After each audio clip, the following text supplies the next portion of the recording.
Ferris, you have 5 minutes. It's not just my constituency, Minister, but all over the state. It has got to a stage where people are afraid to go to A&E departments, and who could blame them? The long and waited list represents many people suffering in their own homes, hanging on for long-awaited treatment. But the public faces of the crisis is the accident and emergency departments of the big hospitals. This is the testament to the failed health policies of successive governments. But it is the legacy of some outstanding failures in health over the past 20 years or so that has landed us where we are now.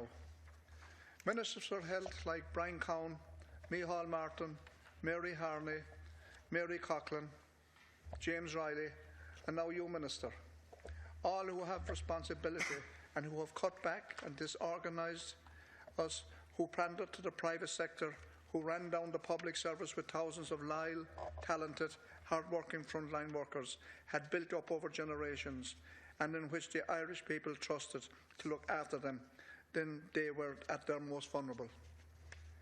The worsening situation in Kerry completely contradicts you, Minister, when you claim that the conditions causing the crisis in our hospital are improving. Last week, 56 patients were lying on trolleys in Kerry General Hospital. Yesterday, 16 people found themselves in this distressing situation. Today, there are 9. The numbers are up to 4 times higher than during the same period last year. Lower Ward at Kerry General Hospital, which was supposed to cater for 30 patients, is currently being used on the short term on an oncology unit and ultimately is to be used as a lab. The reality for patients is that the crisis is only getting worse. Your remarks show just how detached you are, Minister, from the scale of the chaos and overcrowding that is gripping hospitals throughout the state. Minister, you are dismally failing to address the underlying causes of the crisis. Disgracefully, instead of doing your job, you are attempting to lay the blame for the crisis at the feet of the heroic nurses who have worked through the Minister's slash and burn approach to the health service. Minister, you are more focused on trying to spin yourself out of the responsibility rather than actually tackling the crisis. The crisis will only continue to worsen so long as we have health ministers who is more focused on optics, PR lines and re-election than on running the Department of Health and prioritising patient care. It is long past time that the Fine Gael Labour government accepted the scale of the crisis.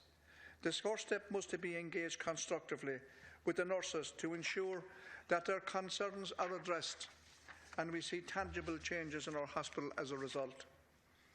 We need a government that is prepared to invest in our health and in the delivery of frontline services. We need a government that end the two-tier system, which can no longer be tolerated. People have to have access to quality health care on the basis of need and not on the basis of income. Over the last 12 months, Minister, I have dealt with 2 cases specifically. Both are now dead. The patients are dead. One was a young man who had a history of attempted suicides. He was admitted to Kerry General Hospital, Valentia Ward, on a Thursday evening. He was released on a Friday morning, despite the fact he was taken in by the Gardaí and signed in by his mother. And he took his life that night. That's how much your health service has failed that young man. Another is a woman in her late 50s who had a history of clots. She was brought into the A&E section of Kerry General Hospital and laid there for 28 hours, undiscovering the fact that her clots had exacerbated, and she lost her life 2 days later, a young woman. So that is the testimony to the health service that your government and successive governments are responsible for. We need a health service that will do justice to our people, and particularly to patients who are so much in need of care.